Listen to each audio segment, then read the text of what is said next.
ಎಲ್ಲರಿಗೂ ನಮಸ್ಕಾರ. ರಾಯರ ಕಿಚನ್ಗೆ ಸ್ವಾಗತ. ಬನ್ನಿ, ಇವತ್ತು ನಾವೇನು ರೆಸಿಪಿ ಮಾಡ್ತಾಯಿದ್ದೀವಿ ಅಂತ ನೋಡೋಣ. ಇವತ್ತು ನಾನು ತೋರಿಸ್ಕೊಡ್ತಾ ಇರೋದು ಮಸಾಲ ಚಿತ್ರಾನ್ನ. ತುಂಬ ಚೆನ್ನಾಗಿರುತ್ತೆ. ನೀವು ಒಂದ್ಸಲ ಮನೇಲಿ ಟ್ರೈ ಮಾಡಿ.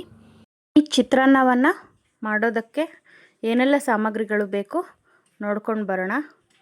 ಈಗ ನೋಡಿ ನಾನು ಏನೆಲ್ಲ ತೊಗೊಂಡಿದ್ದೀನಿ ಅಂತ. ಒಂದು ಬಟ್ಲು ಶೇಂಗಾವನ್ನು ತೊಗೊಂಡಿದ್ದೀನಿ, ಸ್ವಲ್ಪ ಕಡಲೆಬೇಳೆ ತೊಗೊಂಡಿದ್ದೀನಿ, ಉದ್ದಿನಬೇಳೆ ತೊಗೊಂಡಿದ್ದೀನಿ, ಜೀರಿಗೆ 2 ಸ್ಪೂನ್ ತೊಗೊಂಡಿದ್ದೀನಿ, ಕಾಳು ಮೆಣಸು ತೊಗೊಂಡಿದ್ದೀನಿ, ಚಕ್ಕೆ, ಏಲಕ್ಕಿ, ಲವಂಗವನ್ನು ತೊಗೊಂಡಿದ್ದೀನಿ. ಹಾಗೂ ಇಲ್ಲಿ ಹಸಿ ಮೆಣಸಿನಕಾಯಿಯನ್ನು ತೊಗೊಂಡಿದ್ದೀನಿ.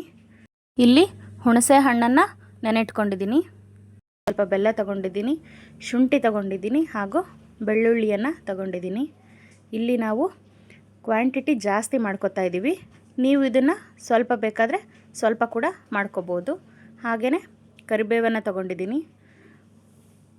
ಸ್ವಲ್ಪ ಸಾಸಿವೆಯನ್ನು ತೊಗೊಂಡಿದ್ದೀನಿ ಒಗ್ಗರಣೆಗೆ, ಹಾಗೂ ಅರಿಶಿನ ಬೇಕಾಗತ್ತೆ ಇದಕ್ಕೆ. ಈಗ ಹೇಗೆ ಮಾಡೋದು ಅಂತ ನೋಡೋಣ. ಇಲ್ಲಿ ಒಂದು ಮಿಕ್ಸಿ ಜಾರನ್ನು ತೊಗೊಂಡಿದ್ದೀನಿ. ಅದಕ್ಕೆ ಶುಂಠಿಯನ್ನು ತೊಗೊಂಡಿದ್ವಲ್ಲ ಅದನ್ನು ಕ್ಲೀನ್ ಮಾಡಿಕೊಂಡು ಹಾಕೋತಾ ಇದ್ದೀನಿ. ಹಾಗೂ ಹಸಿ ಮೆಣಸಿನಕಾಯಿನೂ ಇದಕ್ಕೆ ಹಾಕೋತಾ ಇದ್ದೀನಿ. ನಂತರ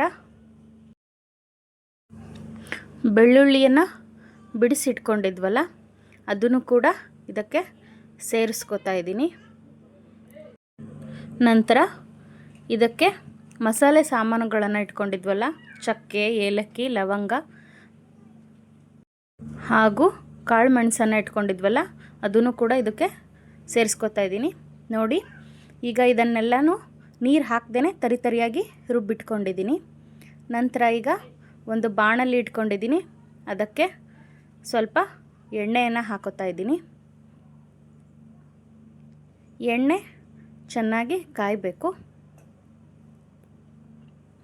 ಅದು ಕಾದ ನಂತರ ಅದಕ್ಕೆ ಸ್ವಲ್ಪ ಸಾಸಿವೆಯನ್ನು ಹಾಕೋತಾ ಇದ್ದೀನಿ.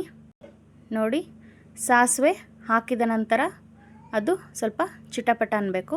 ನಂತರ ಅದಕ್ಕೆ ಶೇಂಗಾವನ್ನು ಸೇರಿಸ್ಕೋತಾ ಇದ್ದೀನಿ. ಶೇಂಗಾ ನೀವು ನಾನು ತೋರಿಸಿದಷ್ಟೇ ತೊಗೋಬೇಕು ಅಂತೇನಿಲ್ಲ, ಸ್ವಲ್ಪ ಜಾಸ್ತಿ ಬೇಕಾದರೂ ಕೂಡ ಹಾಕೋಬೋದು. ನಂತರ ಕಡಲೆಬೇಳೆಯನ್ನು ಹಾಕೋತಾ ಇದ್ದೀನಿ. ಇದು ಸ್ವಲ್ಪ ಫ್ರೈ ಆದ ನಂತರ ಇದಕ್ಕೆ ಉದ್ದಿನ ಬೇಳೆಯನ್ನು ಸೇರಿಸ್ಕೋಬೇಕು. ಇದು 3 ಸ್ವಲ್ಪ ಗೋಲ್ಡನ್ ಬ್ರೌನ್ ಕಲರ್ ಬರಬೇಕು. ನಂತರ ಅದಕ್ಕೆ ಜೀರಿಗೆಯನ್ನು ಸೇರಿಸ್ಕೋತಾ ಇದ್ದೀನಿ. ಇದನ್ನು ಕೂಡ ಫ್ರೈ ಮಾಡ್ಕೋತಾ ಇದ್ದೀನಿ. ನೋಡಿ, ಈಗ ಗೋಲ್ಡನ್ ಬ್ರೌನ್ ಬಂದಿದೆ. ಈಗ ನಾವು ಇದಕ್ಕೆ ಪೇಸ್ಟ್ ಮಾಡಿಟ್ಕೊಂಡಂತಹ ಹಸಿಮೆಣಸಿನಕಾಯಿ, ಬೆಳ್ಳುಳ್ಳಿ, ಶುಂಠಿ ಹಾಗೂ ಮಸಾಲೆ ಸಾಮಾನುಗಳನ್ನು ಪೇಸ್ಟ್ ಮಾಡಿ ಇಟ್ಕೊಂಡಿದ್ವಲ್ಲ ಅದನ್ನು ಇದಕ್ಕೆ ಸೇರಿಸಿ ನೀಟಾಗಿ ಹಸಿ ವಾಸನೆ ಹೋಗೋವರೆಗೂ ಫ್ರೈ ಮಾಡ್ತಾ ಹೋಗಬೇಕು. ನೋಡಿ, ಈಗ ಚೆನ್ನಾಗಿ ಫ್ರೈ ಆಗ್ತಾ ಇದೆ. ಇದಕ್ಕೆ ಈಗ ಕರಿಬೇವು ಹಾಗೆ ಸೇರಿಸ್ಕೊಳ್ಳಿ. ನೋಡಿ ಎಷ್ಟು ಚೆನ್ನಾಗಿ ಕಾಣ್ತಾ ಇದೆ. ಈಗ ಇದಕ್ಕೆ ಸ್ವಲ್ಪ ಉಪ್ಪನ್ನು ಸೇರಿಸ್ಕೊಳ್ತಾ ಇದ್ದೀನಿ. ನೋಡಿ, ನಿಮಗೆ ರುಚಿಗೆ ಎಷ್ಟು ಬೇಕಾಗುತ್ತೆ ಅಷ್ಟನ್ನು ಸೇರಿಸ್ಕೊಳ್ಳಿ. ನಂತರ ಸ್ವಲ್ಪ ಬೆಲ್ಲವನ್ನು ತೊಗೊಂಡಿದ್ವಲ್ಲ 1 ಚಮಚ, ಅದನ್ನು ಕೂಡ ಇದಕ್ಕೆ ಸೇರಿಸ್ಕೊತಾ ಇದ್ದೀನಿ. ನಂತರ ಸ್ವಲ್ಪ ಅರಿಶಿನವನ್ನು ಸೇರಿಸ್ಕೊತಾ ಇದ್ದೀನಿ. ಅದನ್ನು ಕೂಡ ಸೇರಿಸ್ಕೊಂಡು ಚೆನ್ನಾಗಿ ಫ್ರೈ ಮಾಡ್ಕೊಳ್ಳಿ. ಮಧ್ಯ ಮಧ್ಯನೇ ಕೈ ಆಡ್ತಾ ಇರಿ, ಇಲ್ಲಾಂದರೆ ತಳ ಹಿಡಿತಾ ಇರುತ್ತೆ. ನಂತರ ಇದಕ್ಕೆ ಹುಣಸೆ ರಸವನ್ನು ಸೇರಿಸಿ ಮತ್ತೆ ಸ್ವಲ್ಪ ಕೈ ಆಡಿ, ಅದು ಸ್ವಲ್ಪ ಗಟ್ಟಿಯಾಗುತ್ತೆ ಅಲ್ಲಿವರೆಗೂ ಮಿಕ್ಸ್ ಮಾಡಿ ಅದನ್ನು ಸ್ವಲ್ಪ ಕುದಿಸಿ ಆಫ್ ಮಾಡಿದರೆ ಚಿತ್ರಾನ್ನದ ಗೊಜ್ಜು ರೆಡಿಯಾಗಿ ಹೋಗುತ್ತೆ. ನೋಡಿ, ಈಗ ಎಣ್ಣೆ ಎಲ್ಲ ಸಪ್ರೇಟ್ ಆಗಿದೆ. ಈಗ ಇದು ರೆಡಿಯಾಗಿದೆ ಅಂತ ಅರ್ಥ. ಈಗ ಒಮ್ಮೆ ಮಿಕ್ಸ್ ಮಾಡಿ ಒಲೆಯನ್ನು ಆಫ್ ಮಾಡ್ಕೊಳ್ಳಿ. ನೀವು ಕೂಡ ಮನೆಯಲ್ಲಿ ಇದನ್ನು ಮಾಡಿ ನೋಡಿ. ನಾವು ಯಾವಾಗಲೂ ಮಾಡೋ ಚಿತ್ರಾನ್ನಕ್ಕಿಂತ ಸ್ವಲ್ಪ ವಿಭಿನ್ನವಾಗಿರುತ್ತೆ, ತುಂಬ ರುಚಿಯಾಗಿರುತ್ತೆ.